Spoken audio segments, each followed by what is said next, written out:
Bueno, pues buenas tardes, buenas noches, buenos días, donde quiera que ustedes estén. Sistercitos y brothercitas. Madre mía, esto no lo consigo poner como debe. Si se oye mal, lo siento. Eh, eh, Esto ni yo me lo esperaba hacerlo hoy, pero por primera vez estoy de humor de hacerlo. Entonces dije, bueno, aunque sea una horita conversamos, y hay una cosa pendiente que tenía de un hilo que hice. Porque después del streaming del jueves hace 2 semanas, se supone que estaba yo ya saliendo de una gripa dura una semana, ya saben, una semana, 7 días, con médico 7 días, sin médico una semana. Lo único que puedo no tomar son antigripales para más o menos tranquilizar las, las, eh, los síntomas, y estaba yo muy bien. Por supuesto, test de antígenos continuos para ver si no era COVID otra vez, que ya la tuve en enero. Pero no, una gripe. Por cierto, pregunté a la gente qué tal. No, si hay muchas gripes. Y hay explicaciones ahí medio extrañas, como que ah, las, los virus siguen allá afuera, y estos 3 años estuvimos muy protegidos de contagios, y ahora nos están llegando los contagios que no nos cayeron esos 3 años, porque es imposible deshacerse de los virus. Sigo con tos. Bueno, el hecho es que entonces hice el streaming, hice el otro streaming, el jueves, está yo muy bien. El jueves en la noche llegué a casa y me puse grave, y me metí otros 10 días de un gripazo que no sé si es el mismo o es el siguiente. Y como no lo sabía yo, pregunté si a alguien más le había pasado una repetición de gripe. Twitter mío, ¿qué haría yo sin ti, Twitter? Me dijeron que tenía yo neumonía neumocócica, que tenía yo COVID, por supuesto. Me diagnosticaron todo Dios, ninguno de ellos médico, me diagnosticaron de todo. Y yo no se lo estoy preguntando si alguien más le dio gripe, que es una gripe, hombre. No, esto es gravísimo. La gente se empieza a poner así como se ponen en Twitter, sobre todo los que no tienen nombre, tienen nombre numerito. Pepe 8344, con una cuenta que se abrió en 2012, pero no ha tuiteado nada más que retweets de Russia Today, por ejemplo, ¿no? Esas cuentas que son absolutamente fiables. Dices, esta es una persona cuya opinión, por supuesto, merece ser tenida en cuenta, y debería, por supuesto, estar presente en los más irrelevantes foros internacionales, aportando su inteligencia y su capacidad. Bueno, todo eso pasó, pero estuve malísimo, simple y sencillamente. No estuve grave en el sentido de gravedad de cuando estás verdaderamente mal. Pues estuve mal en el sentido de que un gripazo, malestar, horrible moqueo. Cuando sales empieza la tos. Llevo desde el viernes con una tos mortal que es esta salida de la gripe, que es bien incómoda. Y en ese tiempo pues no hice ni vídeos, ni streamings, ni nada. No estaba yo de humor absolutamente de nada. Pero bueno, hubo gente que estaba muy contenta. Dijo, finalmente nos deshicimos de este. Creo que una facultad de filosofía en México me invitaron a una fiesta. Dijeron que iban a llevar un grupo de reggaetón filosófico. Pero no, se van a tener que aguantar porque no hay plan. Estoy muy bien. Estoy magníficamente bien, solo tengo gripe. O sea, a ver, le pasa a todo el mundo. Y así es que hoy decidí hacer un streaming así de repetundis. Mañana grabo el vídeo del miércoles, y el jueves estaré aquí en el streaming. Cosas que pasan con el canal que quiero yo comentar. El canal necesita muchísimo apoyo. Siento horrible estar pidiendo. A ver, no está en mi naturaleza el pedir. Soy tan malo vendiéndome a mí mismo, para que lo ubiquen, que yo raras veces he trabajado directamente con clientes. Yo trabajo a través de agencias. Es decir, trabajo para una compañía que hace videos y yo hago los guiones. Pero yo no ando buscando clientes para hacerle su guión a cada uno de ellos. Yo hago fotografías para una agencia de fotografía que vende mis fotos y busca a los clientes. Pero yo no ando buscando a los clientes para vender las fotos uno por uno. Yo trabajo en una gran agencia de traducciones que hace publicidad, realiza la relación con los clientes, realiza la venta, todo eso, y obtiene las traducciones. Luego me las manda, yo traduzco, les mando la traducción, tan amigos. Es decir, soy muy malo vendiéndome. Eh, y sin embargo tengo que pedir apoyo. Tengo que pedir apoyo en Patreon, tengo que pedir apoyo pues en Patreon, porque no hay otra cosa. No tengo nada que vender, no tengo una tiendita de Etsy, ¿no? Para vender mis bordaditos de promoción del pensamiento racional. Eh, Tengo los libros que los venden las editoriales, que no los vendo yo directamente. Que ahí están, ¿cierto? Ahí están, Izquierda Feng Shui, no por Dios, por cierto, no por Dios, la editorial cierra, vamos a tener unos ejemplares que vamos a ver qué hacemos con ellos. Lo malo es que mandar ejemplares a lugares como América Latina es muy, muy difícil, pero bueno. Pero eso es lo que hago, entonces no tengo nada que vender directamente como, como forma de adquirir ingresos para el canal.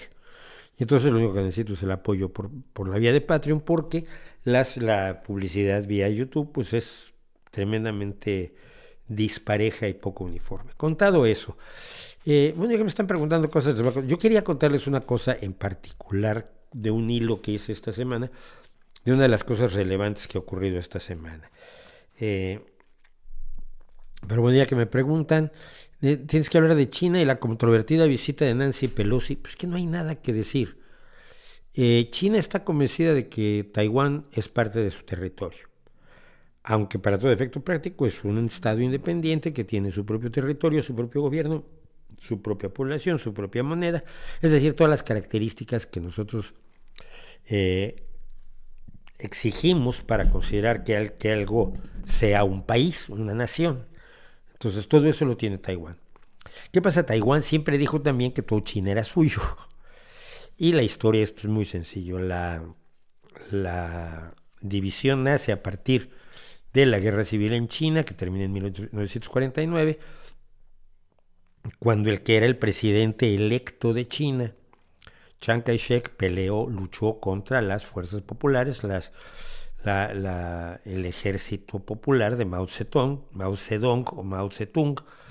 y perdió la guerra civil, y se estableció, por lo tanto, un estado comunista bajo la égida de Mao Zedong y del Partido Comunista Chino en la China continental. Y Chiang Kai-shek y los suyos se refugiaron en Taiwán, o Formosa, era la isla de Formosa. Y ahí establecieron un reducto de resistencia a la China comunista, que durante muchos años fue una dictadura horrenda. Chiang Kai-shek era una bestia, aunque había sido en su momento electo presidente de China, heredero, por cierto, del gran demócrata chino Sun Yat-sen, se convirtió en una dictadura espantosa la que había en Taiwán.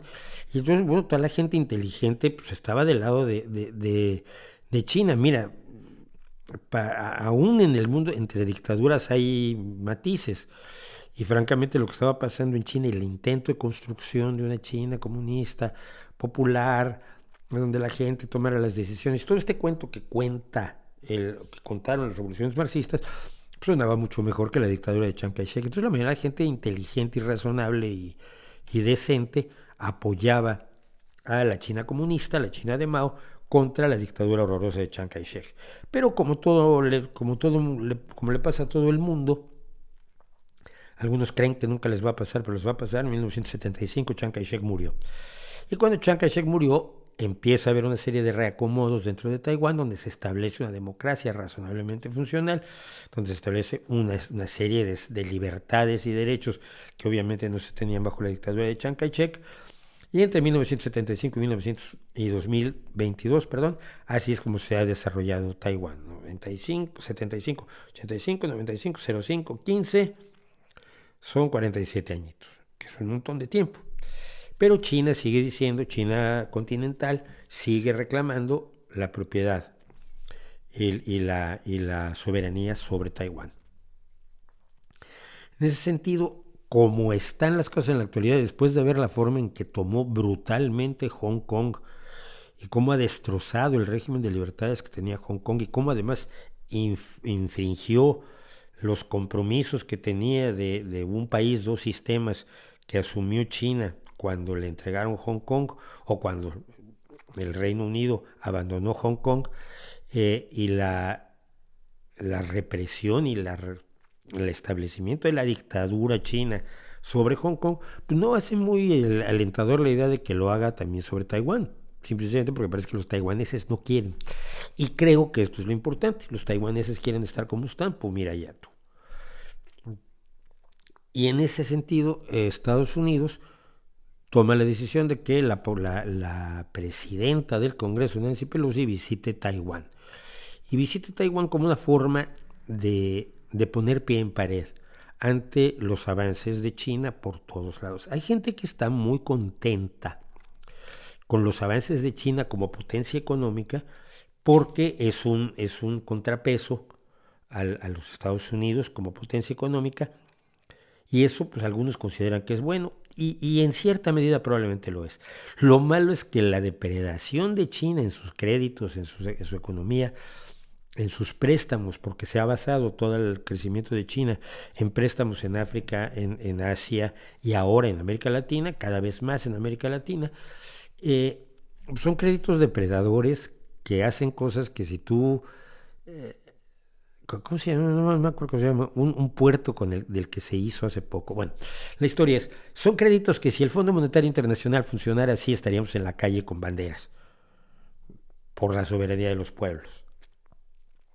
China te presta para hacer un puerto, por ejemplo.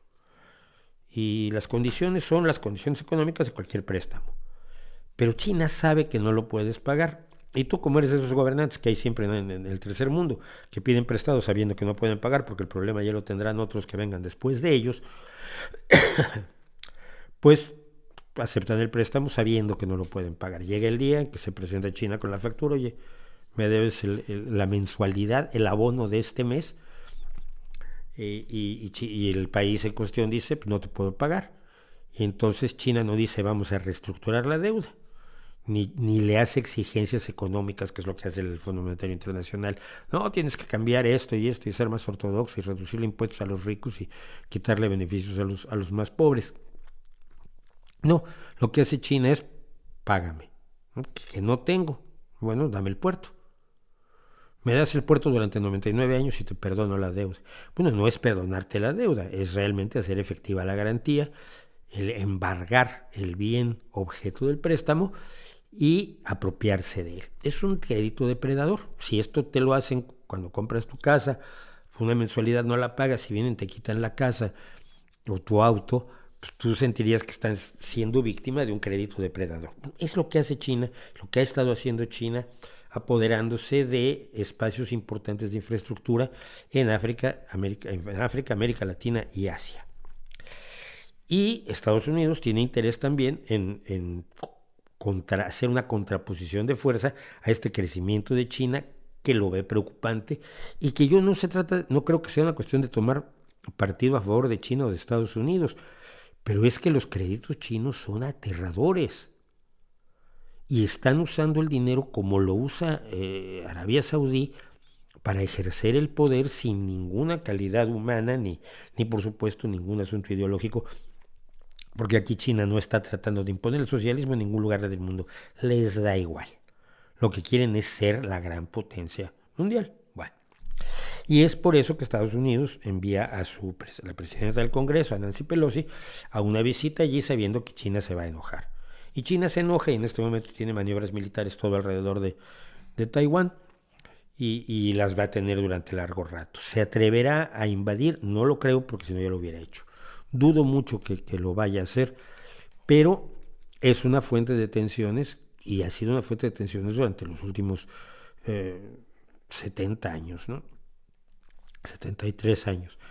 Porque claro, cuando Chiang Kai-shek mantuvo una dictadura horrorosa allí, Estados Unidos apoyaba esa dictadura horrorosa.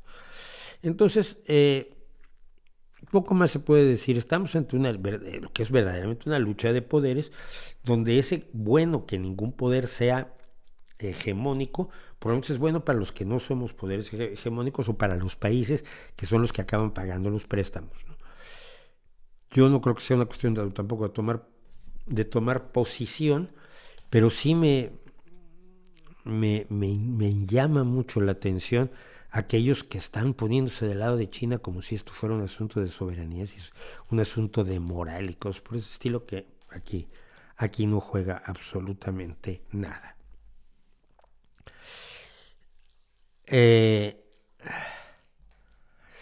Vio que Gustavo Petro mandó traer la espada del Libertador Bolívar enfrente del rey de España. ¿No le parece gracioso? Pues no me parece. A ver, ya lo he dicho en muchas ocasiones, pelear hoy las batallas del pasado es estúpido y es populista, es usar las emociones que generan las gestas históricas, los heroicos libertadores de hace 200 años, cuando lo que hay que hacer es abordar los problemas de hoy. Entonces me pareció un gesto gracioso, quizás un gesto innecesario, pero mucho más innecesario me pareció que el rey de España permaneciera sentado. A ver, no.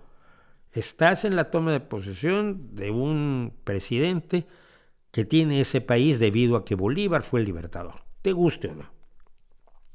Esto ocurrió hace 200 años y tú mantienes relaciones diplomáticas con ese país, que es un país independiente, soberano, porque Bolívar lo liberó de tus ancestros. Bueno, respetuosamente te pones de pie y no haces ningún oso. ¿Estás tú en 2022? No, el señor Felipe VI decidió también ponerse en 1820 y así no llegamos a ningún lado. Entonces, lo que es un gesto, digamos, populista, simbólico, innecesario, pero tampoco incorrecto. Yo vi el paseo de la espada de Bolívar y estas consignas que hubieran estado muy bien en 1820, ¿no? De América Latina, la espada de Bolívar camina, ¡oh, qué guay! Sí, pero es que España no tiene propiedad de posesiones en América Latina hoy, hombre, ya déjalo. Hazte a la idea de que eres independiente. Pero está bien. Dentro de todo esto tiene un valor simbólico y ese valor simbólico yo se lo doy. Lo que me pareció un gravísimo error fue que el rey de España se quedara, además estando todo el mundo de pie, y el señor que mide 2 metros y un buen cacho, se quedara ahí sentado. Es más allá del postureo, es un desplante absolutamente innecesario, irrespetuoso, tanto infantil, que no tiene mucho que hacer tampoco en el siglo XX. En el siglo XXI, perdón. Eso es con lo que me quedé. Dice Daniel que le llevaban el Muy Interesante y que debe haber un escrito tuyo. No, yo nunca escribí en Muy Interesante en México. Lo que pasó es muy curioso. Muy Interesante la publicaba en México Editorial Televisa. Televisa tenía, además, entre todo su emporio mediático, tiene su casa editorial.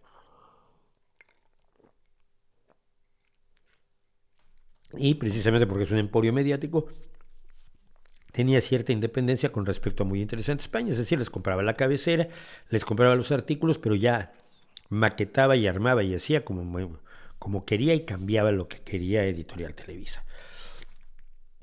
Cuando Ricardo Rocha nos llama a Mario Méndez, a Mónica Lavín y a mí a hacer un programa hablando de temas que alguna vez nos había invitado a hablar en la radio, que le divirtieron muchísimo, creo que fue el origen de la Navidad o algo así, que además Mario y yo teníamos muy, muy masticadito el tema y lo contábamos de manera más o menos divertida.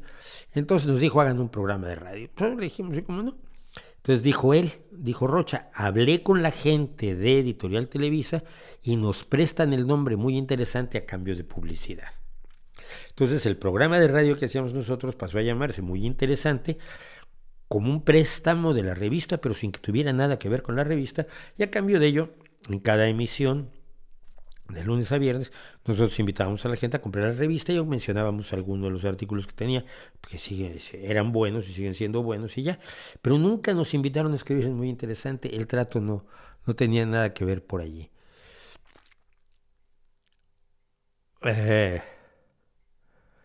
Casi me pierdo la transmisión, pues que nadie sabía que la iba a ver. A ver, gracias a los que me dan las gracias. ¿Tiene alguna opinión acerca de que Boric impulsa una constitución que volverá a Chile un estado plurinacional por asesoramiento de García Linera, expresidente de Evo Morales? No. Mira, es otra cuestión de carácter simbólico que está entrando en el juego de esta izquierda fake indigenista siglo XXI en América Latina. Pero es la parte simbólica. La parte simbólica no tiene por qué preocuparnos. Lo que tiene que preocuparnos es lo que se haga. Gabriel Boric va a cometer muchos errores. Gustavo Petro va a cometer muchos errores. Pero tenemos que tener la capacidad analítica de disociarnos del aspecto ideológico y analizar objetivamente si en términos generales sus gobiernos están siendo mejores que los anteriores y si la gente más desprotegida está más protegida en sus gobiernos actuales. Nada más. Lo demás es clavarse en lo episódico y no ayuda a nada. Es tratar de que tu ideología gane a como dé lugar. Y eso no es correcto. Mira, yo prefiero un derechista honesto que un izquierdista ladrón. Así de sencillo.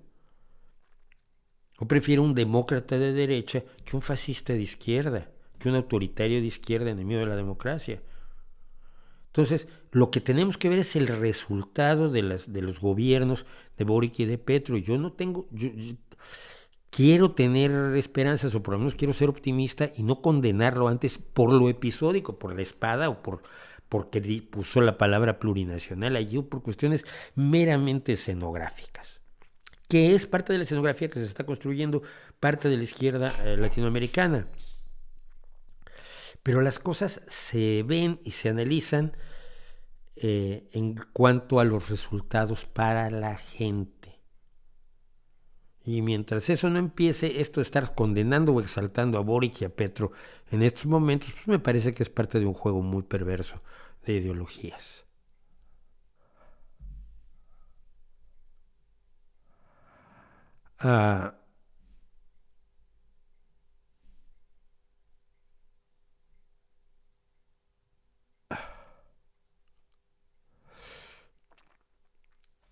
Bueno, voy a comentar sobre los pinchazos en las discotecas. Mira, sí ocurren, están ocurriendo, pero en algunos casos se sabe que no son, no se aplica ninguna sustancia. Hay payasos que andan con un alfiler pinchando a las chicas también.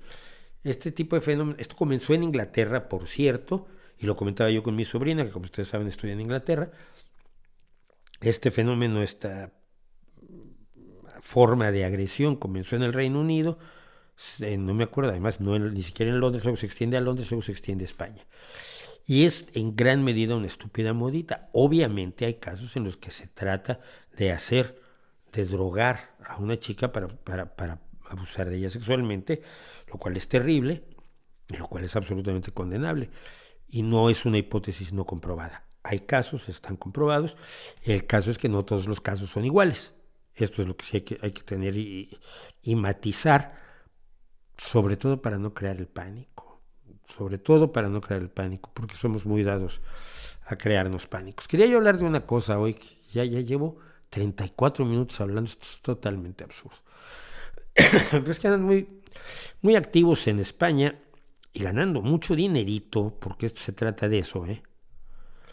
O sea, no olvidemos que estas militancias peculiares que se dan en el mundo del negacionismo no son gratuitas. Aquí se cobra.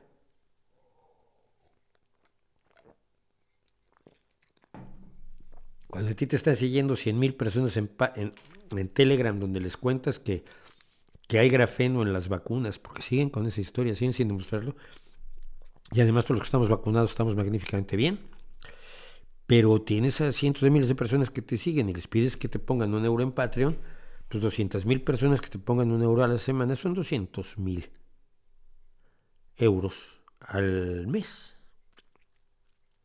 €1 al mes, 200,000 euros al mes. ¿Cuál es un pastón? Aquí hay un negocio enorme.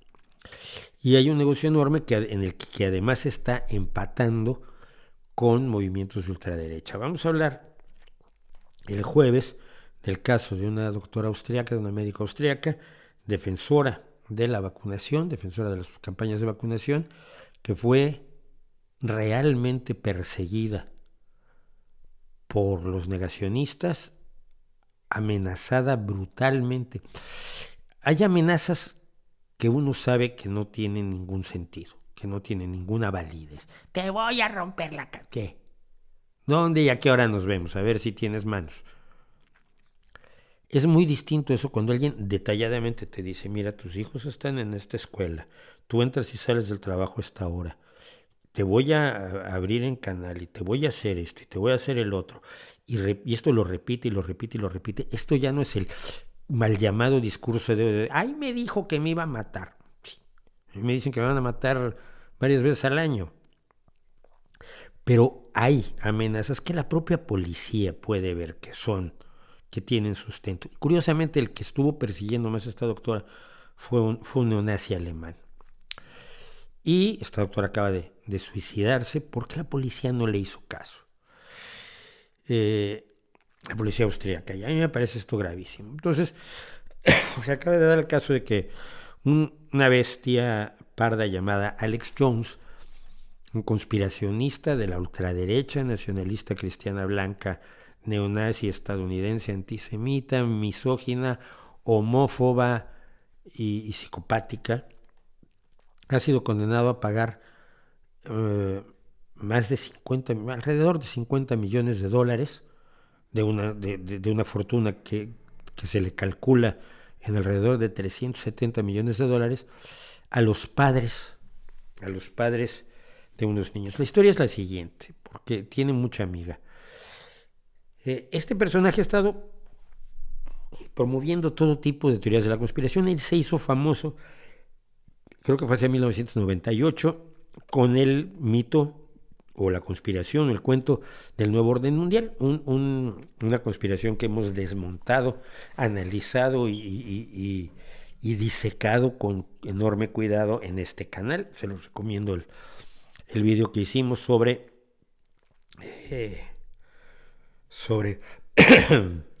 el nuevo orden mundial. Ahora les digo exactamente cuándo fue.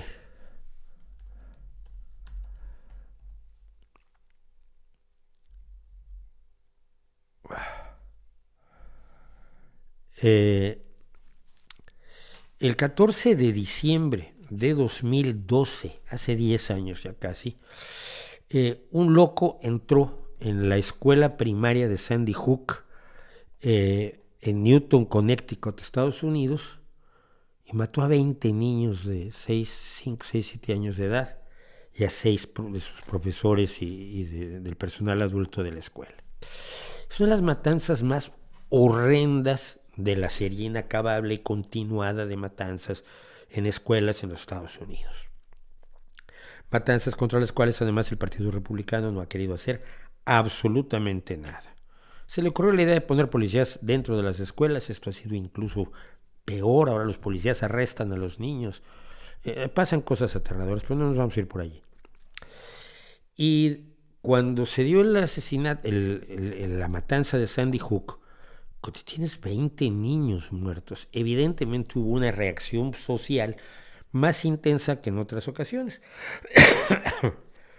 Y entonces esta bestia decidió que la matanza nunca había ocurrido, que los malditos demócratas habían hecho una operación de falsa bandera. Siempre hablan de la falsa bandera, es decir, una operación hecha por ti mismo contra ti mismo para tu ventaja política, donde los demócratas habían fingido la matanza, los niños no existían o eran actores infantiles, los padres eran actores de crisis que fingían ser los padres de niños muertos cuando no había niños muertos, y todo esto era un complot para quitarles a los estadounidenses sus sagradas armas. Después, en otra matanza en Florida, contó exactamente la misma historia Alex Jones. Se estaban usando niños actores, se estaban usando personas adultas que son actores de crisis, y todo esto está organizado por el malvado gobierno de los Estados Unidos para quitarles a los estadounidenses sus armas, o para derogar la segunda enmienda, que no dice lo que dicen los fanáticos de las armas estadounidenses que dice. Es decir, la segunda enmienda garantiza que la gente tiene derecho a tener armas en una milicia bien organizada, y esto se planteaba en 1776 cuando el ejército de los Estados Unidos, las colonias que se independizaban, no tenían un ejército y por lo tanto necesitaban una milicia bien organizada, y esa milicia bien organizada tenía que tener derecho a portar armas. Esto no tiene nada que ver con que Johnny Macaroni tenga derecho a andar por Nueva York enseñándote una 45 plateada con las empuñaduras engastadas en brillantes. No. O que cualquier imbécil pueda comprar un R-15 y volarle la cabeza a un montón de niños.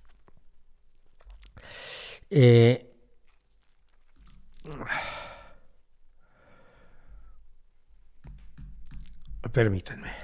Bueno. Imagínense ser padre de uno de estos niños y que este infraser te persiga diciéndote que estás fingiendo que eres un actor, que tu hijo no existió, que a tu hijo no lo asesinaron. Yo no creo, porque me lo puedo imaginar, y soy padre de tres hijos, pero debe ser aterrador. Bueno. Las víctimas de las mentiras de Alex Jones trataron de obtener apoyo del gobierno, de los gobiernos estatales, de los gobiernos municipales, de la policía, del FBI. Nadie les hizo el más mínimo caso. Entonces se les ocurrió la idea, estamos hablando de entre 2012 y 2016, Donald Trump es candidato al gobierno de Estados Unidos, entonces se acercaron a los candidatos al gobierno de Estados Unidos, a Hillary Clinton y a Donald Trump, pidiéndole apoyo. Pero amigos, resulta que Donald Trump considera que Alex Jones es una gran persona, un periodista con una enorme seriedad, y por lo tanto, pues Donald Trump apoya todo lo que diga Alex Jones, y por lo tanto le dio la espalda a los padres de los 20 niños asesinados en Sandy Hook. Jones es cámara de eco, como el otro personaje de Estados Unidos, Tucker Carlson, de toda la propaganda rusa, además, por si les pudiera parecer raro. Es un sujeto que constantemente está presente en Russia Today, o lo estaba cuando Russia Today, el arma de propaganda de guerra de Rusia, se difundía libremente con sus mentiras. Y no solo sus mentiras, acuérdense que vamos a hablar más de propaganda de guerra y de propaganda rusa, pero acuérdense que ellos usan la regla del 60-40 más o menos, o 70-30. Es decir, el 70% de su cobertura es totalmente real, objetiva, seria y periodística, y esto cubre que el 40 o 30% restante sea la propaganda del Kremlin. En este caso, por ejemplo, cuando tenemos a Alex Jones explicando cuando un ultranacionalista cristiano blanco racista de la misma cuerda de Alex Jones asesinó a 60 y tantos chicos en Oslo, en la isla de Utoya, porque esos jóvenes cometieron el terrible delito de pertenecer a las juventudes socialistas, las juventudes del Partido Socialista, el Partido Socialdemócrata de Noruega. Entonces aquí está Alex Jones diciendo que no, que era una psicología masónica la que había inspirado esto. En Russia Today lo amaban y él siempre repetía y repite la línea de Russia Today. ¿Hasta qué grado? Hasta el siguiente grado. Alex Jones le dijo a Ucrania que le diera la bienvenida a la invasión rusa, que se entregaran, que se rindieran, que se dejaran matar, porque si no, George Soros iba a venir a cortarles los testículos. George Soros, como también hemos hablado aquí ampliamente, es el personaje adorado de todas las conspiraciones de la ultraderecha y de la ultraizquierda. Primero que nada, porque es un sujeto que está activo políticamente, pero está activo políticamente un poquito a la izquierda. Todos los demás millonarios están activos a la derecha y contra ellos nadie dice nada, contra los Walton y contra los Murdoch y contra esta gente. Contra esos. Ya pudo usted poner el podcast de Pablo Iglesias todos los días, que nunca va a decir nada en contra de Rupert Murdoch o de la familia Walton o de todos los ultra supermillonarios estadounidenses que apoyan políticamente las políticas más retrógradas imaginables. Pero como Bill Gates hace vacunitas y George Soros promueve una sociedad abierta, y además George Soros es judío, pues hombre, lo tienen fácil para que tanto la derecha como la izquierda usen a George Soros como el culpable de absolutamente todo lo que pasa, pese a que su fortuna no es ni siquiera cercana a la de los más ricos del mundo, que son los que mueven a la ultraderecha. Esto también lo analizamos en un largo video, en este canal, donde por supuesto fui acusado de ser, claro, títere de George Soros. Bueno, ¿cuál es la ubicación de Alex Jones a la derecha? Bueno, en el intento de golpe de Estado del 6 de enero de 2020, que cada vez es más claro que era un intento de golpe de Estado coordinado, ordenado, cuidadosamente armado con la idea de presionar a Mike Pence para que rechazara a los electores y a los votos que le daban del triunfo a Biden y aceptara en el colegio electoral a los electores falsos que se habían mandado desde varios estados por parte de los republicanos cercanos a Donald Trump para que se alteraran los resultados de la votación ese 6 de enero, que era cuando se hacía el recuento de los votos electorales en el colegio electoral de las elecciones a presidente de los Estados Unidos. Ese intento de golpe de Estado, que cada vez es más claro que era perfectamente ordenado, cuidadosamente orquestado, que no fue ahí la gente se aceleró y tomó el Capitolio, no. Tenía un objetivo claramente político y estaba preparado desde días antes. Uno de los que estaban calentando a la gente, tanto desde su programa de televisión Infowars, como por la calle, así con su banderota y todo, pues era esta bestia humana llamado Alex Jones, llamando a la insurrección. Él vende cosas, vende suplementos, vende comida en conserva para cuando sea cuando sea el fin del mundo y tú tengas que estar en tu búnker, pues tengas tu comida, ¿no? Entonces vende conservas así para la supervivencia de los locos de las milicias, etcétera, etcétera, etcétera. Y todo esto lo hace, por supuesto, en un contexto de esta ultraderecha. Arriba está entrevistando, encantado de la vida, nada menos que Alexander Dugin, el gran ideólogo de la derecha nacionalista cristiana blanca, que es en realidad la mente o la teoría detrás de todo lo que hace Vladimir Putin. Alexander Dugin es el ideólogo de Putin, mientras que abajo está encantado de la vida con Steve Bannon, que es el ideólogo del resto de la derecha, es decir, es el ideólogo de Vox, es el ideólogo de Le Pen, de Alternativa por Alemania y por supuesto de Donald J. Trump.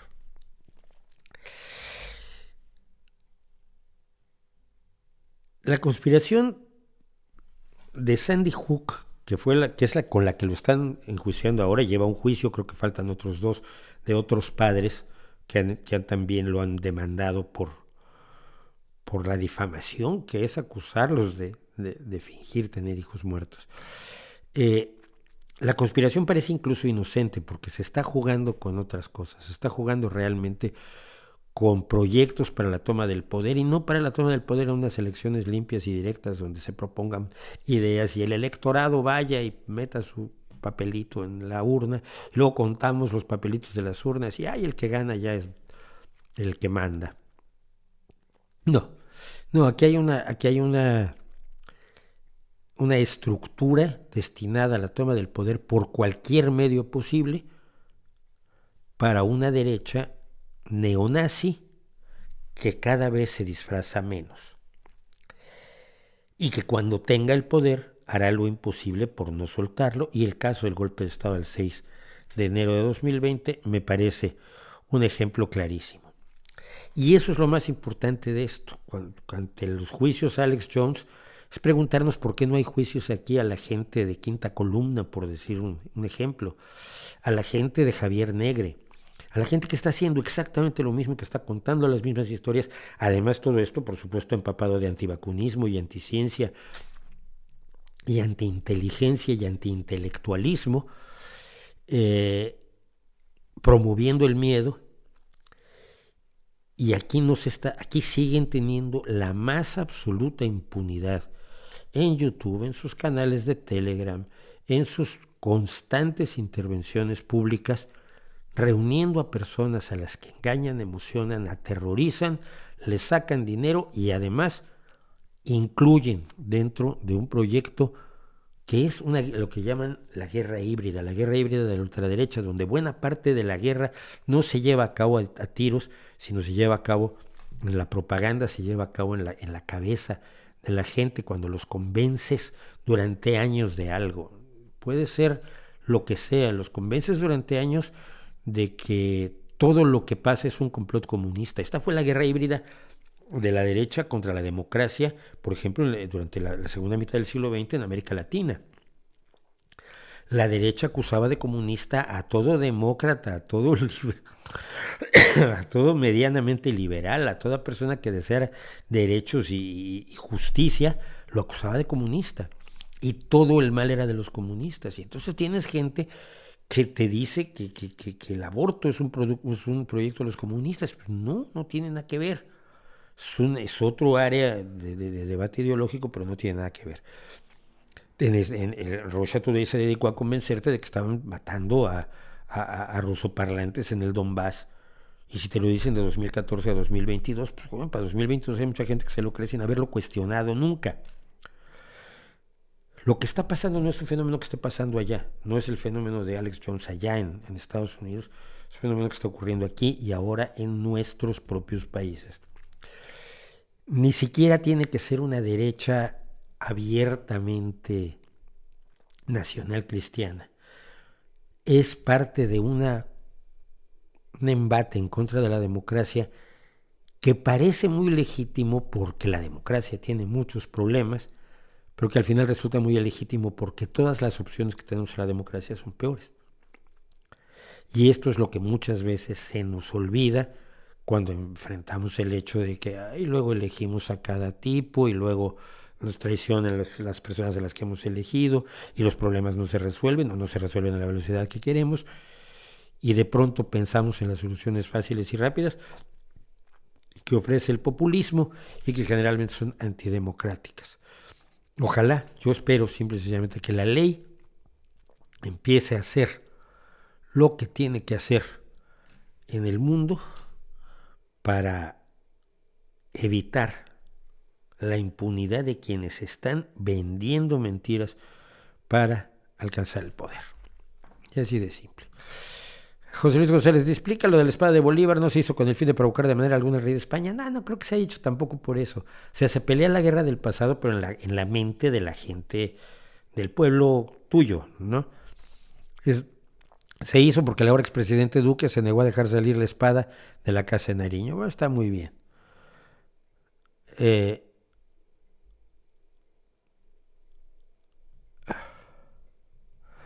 Uruguay hace 20 años se decía que las agujas, en los bailes te pinchaban con agujas con sida, no se demostró ningún caso. No, pero generas el miedo, ¿no? Todavía cuando yo visité España por primera vez, hace 30 años, exactamente 30 años, 1992, era frecuente que te asaltaran, sobre todo los adictos a la heroína. Había un grave problema de adicción a la heroína, que luego remitió y ahora está resurgiendo en España. Entonces te enfrentabas con un tipo que además podías ver que estaba en los dolores del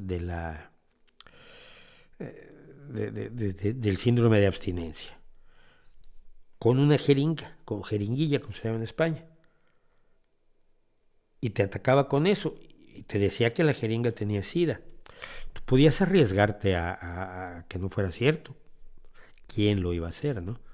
Pero ese tipo de mitos, esos mitos crecen continuamente y siempre los ha habido.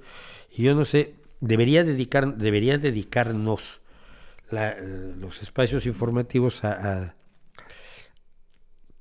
refutar esos mitos, pero lo que hacen sobre todo es promoverlos. A mí me da mucha risa cuando los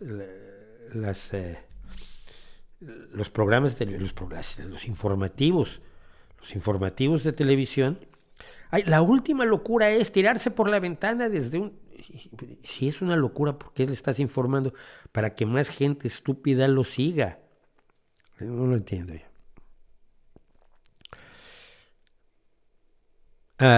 ¿Cómo le responderías a aquellos que dicen que la sanidad pública no debería existir porque la privada es mejor al estar sometida al libre comercio y la competencia? Que no es cierto. No es cierto. Todos los sistemas mejores de sanidad del mundo son sistemas públicos o altamente regulados. El sistema más libre de libre competencia, que es el de Estados Unidos, es el peor de todos los países desarrollados. Es un mito, es un de los mitos del libre mercado que simplemente no se sostiene. Dios lo bendiga, señor Mauricio. ¿Al cual? Digo, Dios, pero ¿cuál? Porque hay un montón, ¿no? Y por ejemplo, si me va a bendecir Vishnu, pues igual no me cae tan mal como si me bendice Kali. Aunque si me bendice Huitzilopochtli, vamos con problemas, porque lo siguiente que hacen puede ser llevarme la piedra de los sacrificios, sacarme el corazón por aquí abajo, que es muy incómodo. Parece que no es una experiencia agradable. Entonces, pues dime a qué Dios y contrata. ¿Qué opina de la filosofía científica? Que no existe. Hay filosofía de la ciencia, es decir, hay gente que filosofa respecto de la ciencia. Opino que, bueno, si eso impide que estén ahogando gatitos, está bien.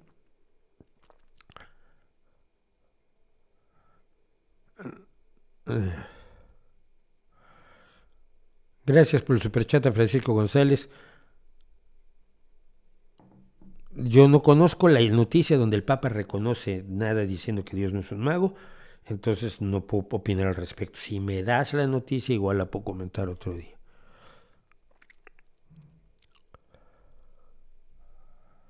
¿Recomiendas a Úrsula K. Le Guin? Sí, por lo menos La mano izquierda de la oscuridad es una novela que hay que leer, es uno de los clásicos de la ciencia ficción, es fundamental y esencial.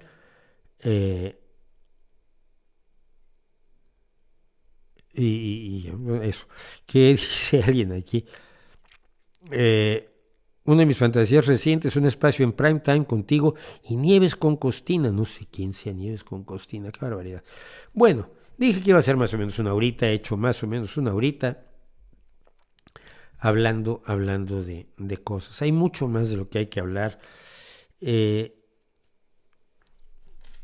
Siempre, afortunadamente, y para eso son los streamings y para eso son los vídeos. Y hay entrevistas que vamos a hacer y hay muchas cosas que queremos hacer, pero con todo el dolor de mi corazón, pero para eso necesitamos apoyo. Estamos en límites donde comprar una luz de 33 euros me pone a pensar si debo o no debo hacerlo, o si ya le metimos a este estudio demasiado dinero. Luego, bueno, si se acaba el canal mañana y luego, ¿qué hacemos? ¿Qué hago con todo esto? Supongo que tirarlo a la basura, que es el destino siempre de todas estas cosas.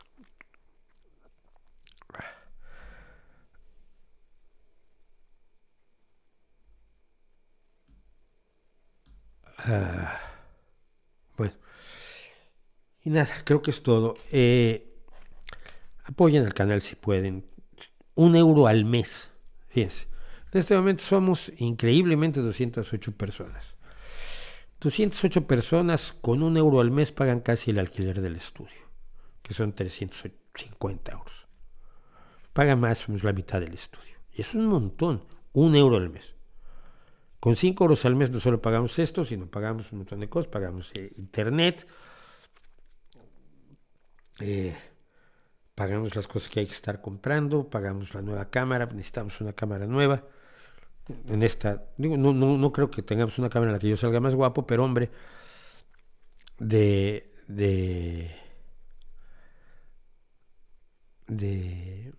una cámara de mejor calidad si nos hace falta, porque además esta es la única que tenemos y el problema es si esta muere, ¿qué hacemos? Que a ver, de Petro y Boric ya hablé, si llegas tarde lo ves desde el principio, esa es tu pena y tus sanciones, ver esto desde el principio, pues no puedo repetir.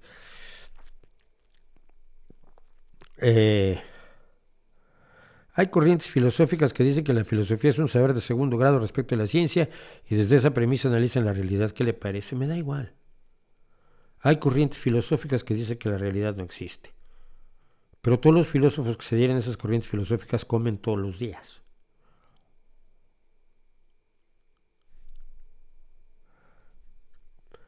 Que haya una corriente filosófica no significa nada, no le da ningún valor, no le da ninguna validez a su pensamiento el llamarse corriente filosófica. Hay una corriente filosófica que dice que la realidad es modificada por el discurso. No es cierto. Hay otra corriente filosófica que dice que lo único que mueve la historia es la economía. No es cierto. Hay otra corriente filosófica que dice, hay corrientes filosóficas que dicen lo que tú quieras. Y, en serio, es que en serio, ¿qué importa? ¿Qué relevancia tiene? En fin. ¿Cómo tengo que hacer para participar? Con el euro al mes, ¿tienes el link o algo compartido en algún lugar? Claro, sí, Eva, muchísimas gracias. En el enlace, en la descripción del vídeo aquí abajo, está el enlace a Patreon. Patreon es el canal, es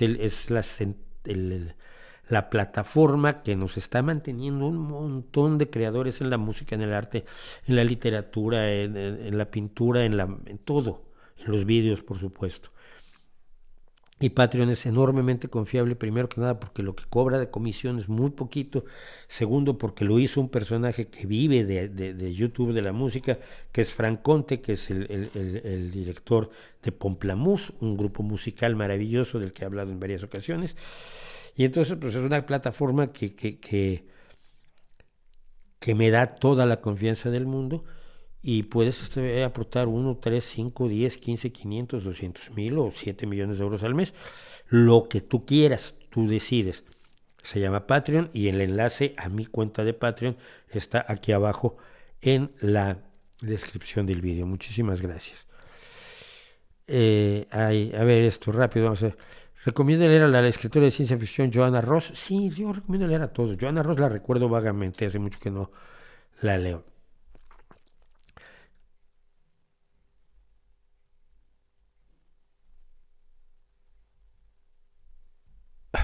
Sí, hay plataforma de Patreon de pintura. Claro que sí la hay. Bueno, y lo último para esto, ¿qué podría decir acerca del aporte de Isaac Asimov a la divulgación científica? Asimov en cierto modo creó la divulgación científica moderna porque utilizó los recursos de la literatura para hacer divulgación científica cuando la propuesta original de la ciencia ficción era otra. Esto es una historia muy interesante. Ya, se me va a pasar el tiempo. Bueno, el inventor de la palabra ciencia ficción, porque antes eran romances científicos, porque la ciencia ficción lo hubo antes con Verne, con Wells, incluso con Edgar Allan Poe, pero el inventor del nombre ciencia ficción es Hugo Gernsback. Hugo Gernsback era un escritor y editor luxemburgués que vivía en Estados Unidos, probablemente es el luxemburgués más famoso que hay. Y Hugo Gernsback empezó a hacer revistas de divulgación, sobre todo de electricidad. Con estas revistas como la que, no sé si todavía exista, pero en México fue muy importante en la época, Mecánica Popular, te enseñaban a hacer desde juntas de tubería hasta circuitos y demás, es decir, una forma de acercarte más a la tecnología que a la ciencia, explicándote qué hacer. Y Hugo Gernsback hizo varias revistas de electricidad popular donde le enseñaba a la gente cómo funcionaba la electricidad y podía hacer circuitos y cosas así, ¿no? Cuando yo hice un radio nunca sonó. Yo hice una radio que nunca sonó en mi taller de electricidad en la secundaria, pero bueno. Y Hugo Gernsback decidió que se podía usar la literatura para divulgar ciencia, la ciencia ficción. Y empezó a escribir y a fundar revistas. Creo que la que él funda es Amazing, no me hagan mucho caso. En revistas donde se contaban historias que pretendían divulgar ciencia. Al final eso no funciona del todo bien. Y al final lo que ocurrió es que un montón de escritores tomaron la idea y dijeron, perfecto, nos vamos a dedicar a escribir ciencia ficción, aunque no divulguemos ciencia. Increíblemente divulgaban lo más importante, que era el pensamiento científico, la alfabetización científica, la aproximación científica a los problemas. La sección de la ciencia ficción que se dedicaba a explicarte cómo funcionaban realmente las cosas es lo que se llamó durante un tiempo al menos la ciencia ficción dura. Isaac Asimov era bioquímico, era doctor en bioquímica. Y escribía cuentos donde jugaba con la bioquímica, pero no directamente divulgaba. Te enseñaba cositas, pero no. Su objetivo no era divulgar. Su objetivo era contar historias. Y cuando cayó en manos de John Campbell como editor, empezó a realizar un montón de cosas a partir de la ciencia que hicieron literatura importante. Cuentos como toda la serie de cuentos de los robots, por supuesto, las leyes de la robótica, que las enunció Campbell. Pero todas sus ganas de ser profe de ciencia, más sus conocimientos, más su habilidad literaria, Isaac Asimov es un gran contador de cuentos, aunque sus personajes sean planísimos. Sus personajes carecen totalmente de profundidad. Como constructor de personalidades es bastante malo entre los escritores. No tiene, no sé, la profundidad de un Harry Harrison, de un Philip K. Dick. Pero es un gran contador de historias y empieza a utilizar su habilidad literaria directamente para la divulgación científica y luego para la divulgación histórica y luego para la divulgación de absolutamente todo. Y esto llama la atención de mucha gente, científicos y no científicos, incluido Carl Sagan, que ven la posibilidad de contarle la ciencia a la gente de esa manera. Entonces, allí yo pondría como uno de los pilares de la moderna divulgación científica, perdón, a Isaac Asimov. Todo esto aclarando que yo en este momento estoy teniendo graves problemas con la divulgación científica porque siento que no estamos llegando precisamente a las personas a las que están llegando los negacionistas. Creo que estamos predicándole demasiado al coro y no estamos realmente divulgando ciencia hacia quienes quienes más lo necesitan y menos acceso tienen a ello. Pero esto es algo que he estado pensando. Pero fuera de eso, sin duda alguna, el maestro Asimov es el maestro Asimov y es un sujeto al que hay que seguir teniendo que leer. Y por supuesto, lean La Fundación, pero no lo olviden. Lean las 3 primeras novelas de La Fundación. Lo demás es perfectamente olvidable. Con eso terminamos. Ya está otra vez creyendo que le hablo. Me da mucha risa porque cuando estoy con gente, el reloj no cree que le hablo, pero en los streamings siempre, en un momento dado, cree que le estoy hablando. ¿Qué películas de ciencia ficción recomendarías? Recomendaría Blade Runner, El día que paralizaron la Tierra, los The Body Snatchers, los secuestradores de cuerpos, no me acuerdo cómo le pusieron, 2001, Interstellar, Solaris,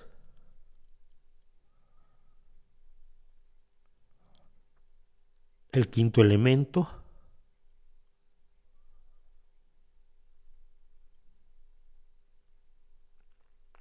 y Enemigo Mío. Es una gran película totalmente olvidada. Es una maravilla.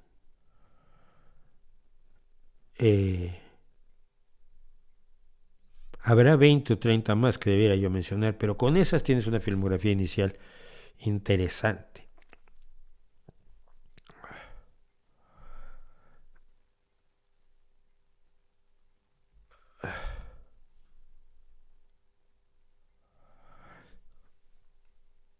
¿Qué opina del hispanismo? No sé qué sea el hispanismo, solo siento.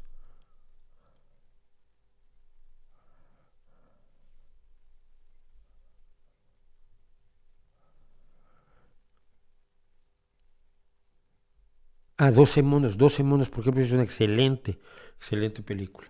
Sí, Enemigo Mío, es que Enemigo Mío fue olvidada totalmente. Luis Gosset Jr. hace probablemente su mejor papel, y le hace un papel de extraterrestre, y es una gran película, pero en fin, y seguramente hay otras. Así que bueno, pues muchísimas gracias. Me acabo, termino, finalizo. Iba yo a hablar 1 hora, hablé 1 hora 10 minutos. Nos vemos el miércoles en el vídeo, salvo que no termine yo el guión ahora porque tenga mucho trabajo. Y nos vemos el jueves en el streaming. Y nos seguimos viendo por aquí. Y todos aquellos que decían, mira, ya podemos fingir que somos importantísimos filósofos sin que esté dando lata el Mauricio. Pues nada, lo siento, chicos. Llegará su momento, pero ese momento no es hoy. Muchas gracias por acompañarme. Ahí les dejo mi reputación para que la hagan pedazos. Nos seguimos mirando.